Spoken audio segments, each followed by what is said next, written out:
আসসালামু আলাইকুম।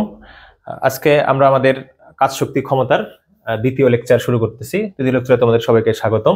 আমাদের আজকের টপিক আনত তলে কোনো বস্তু উঠাতে অভিকর্ষ বল দ্বারা কৃত কাজ। বাঁকা তলে যদি আমরা কোনো একটা বস্তুকে উঠাই তাহলে সেক্ষেত্রে আমাদেরকে অভিকর্ষ বল দ্বারা কি পরিমাণে কাজ করতে হবে একটু দেখি আমরা।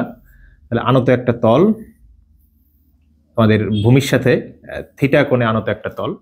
তো একটা বস্তুকে আমরা এখান থেকে এ থেকে আমরা বি বিন্দুতে নিয়ে যাব। হ্যাঁ, এই সরণটা ঘটাতে কৃত কাজ কত, অভিকর্ষ বল দ্বারা আমরা কাজ বের করব, প্লাস আমরা এজেন্ট দ্বারা কৃত কাজ বের করব। তো একটা বস্তুকে যদি আমরা নিয়ে যেতে চাই তাহলে বস্তুর কাজ করতে ওজনের বিপক্ষে, যেহেতু তাহলে ওজনকে আমরা এখানে নিয়ে এলাম, ওজন কাজ করে নিচের দিকে। এটা যদি থিটা কোণ আনত থাকে তাহলে এটাও হবে থিটা কোণ। তাহলে এই বরাবর কাজ করবে আমাদের অনুভূমিক উপাংশ এমজি কস থিটা, আর এদিকে কাজ করবে আমাদের উলম্ব উপাংশ এমজি সাইন থিটা। এদিকে কাজ করবে তলের লম্ব প্রতিক্রিয়া আর। আমরা এই দিকে বস্তুটিকে টেনে নিয়ে যাব। ঠিক আছে, তাহলে আমাদের অভিকর্ষ বল দ্বারা কৃত কাজের ফর্মুলা আমরা এর আগে পড়েছিলাম কোন বস্তুকে যখন। তো এটা সাধারণত অভিকর্ষ বলকে আমরা এখানে ধ্রুব বল ধরেছি। নির্দিষ্ট অল্প কিছু দূরত্বের জন্য, অল্প কিছু উচ্চতার জন্য অভিকর্ষকে আমরা ধ্রুব বল ধরতে পারি। তাহলে ধ্রুব বল দ্বারা কৃত কাজ আমরা করেছিলাম যে এফএস কস থিটা, বা মাঝখানটা কোণ আমরা থিটা আগেই ধরেছি, আমরা এখানে ফাই ধরলাম, এফএস কস ফাই।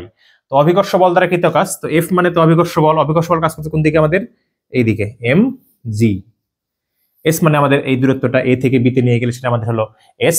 এস বলতে আমাদের এ থেকে বি, এস সমান হলো আমাদের এ বি। হ্যাঁ, এস। আর আমাদের বল এবং সরণের মধ্যবর্তী কোণ কত, সরণ ঘটাচ্ছি আমরা কোন দিকে, এ থেকে বি বরাবর, এইদিকে আমাদের সরণ। তাহলে এটা বল হলো আমাদের নিচের দিকে, সরণ হলো এইদিকে। তাহলে বল সরণের মধ্যবর্তী কোণ কত, বল সরণের মধ্যবর্তী কোণ আমাদের এইটা। তো এইটুকুর মান আমরা জানি 90 ডিগ্রি, আর এটা হলো আমাদের থিটা। তার মানে কোণের মান দাঁড়ালো কত, ধরে আমাদের 90 প্লাস হলো থিটা। তাহলে বল এবং সরণের, সরি এদিকে আমাদের সরণ, এদিকে আমাদের হলো বল, মধ্যবর্তী কোণ আমাদের 90 প্লাস হলো থিটা। তাহলে cos 90 প্লাস থিটা। তাহলে M G S cos 90 plus theta, মানে তো cos এর সাথে 90 এর অনুপাত থাকলে আমাদের এটা সাইন হয়ে যায়, আর দ্বিতীয় চতুর্ভাগে আমাদের cos তো ঋণাত্মক, যে কারণে মাইনাস আসবে। তাহলে minus M G S sine theta. এগুলো আমাদের অভিকর্ষ বল দ্বারা কৃত কাজ। তো এই কাজটা তো আমাদের বস্তুটাকে তুলতে হবে একজন লোককে, একজন এজেন্টকে, একটা যন্ত্রকে।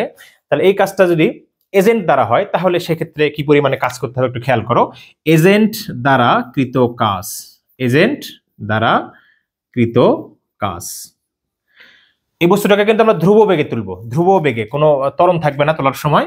তাহলে বলের দ্বারা, যে কোনো বল দ্বারা, ধ্রুব বল দ্বারা কৃত কাজ ফর্মুলা আমাদের হলো এফ এস কস, এখানে আমরা ফাই ধরলাম।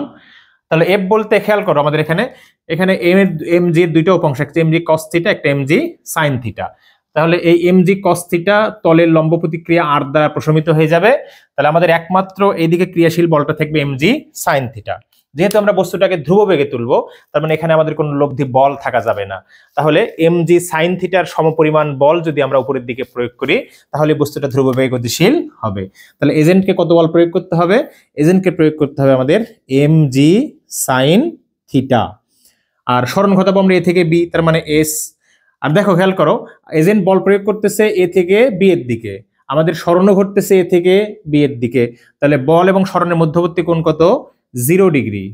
খেয়াল করো বড়, আমাদের এজেন্ট বল প্রয়োগ করবে কোন দিকে, এ থেকে বি বরাবর, এবং আমাদের সরণটাও ঘটতেছে কোন দিকে, এ থেকে বি বরাবর।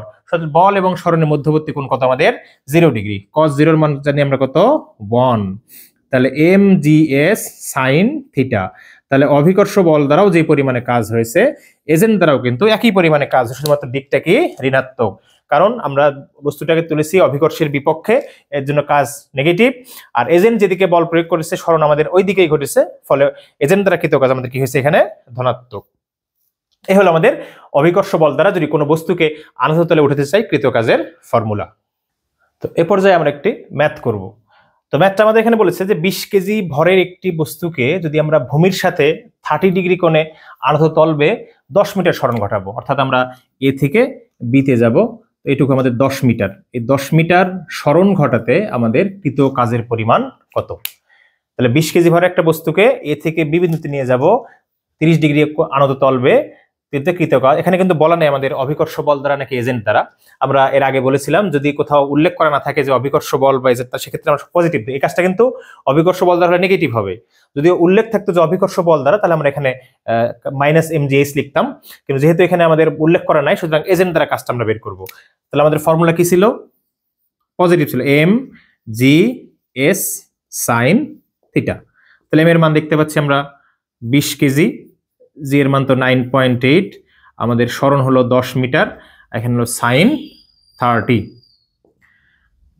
এখানে আমাদের 200 ইন্টু 9.8, sin 30 এর মান হলো আমাদের হাফ। তাহলে 980 জুল পরিমাণ কাজ করতে হবে এজেন্টকে। তাহলে এই কাজটাই যদি বলতে এখানে অভিকর্ষ বল দ্বারা কৃত কাজ, তাহলে সেক্ষেত্রে কিন্তু আমরা ইউজ করতাম কি W সমান -mgh sin থিটা। আশা করি সবাই বুঝতে পেরেছি আমরা।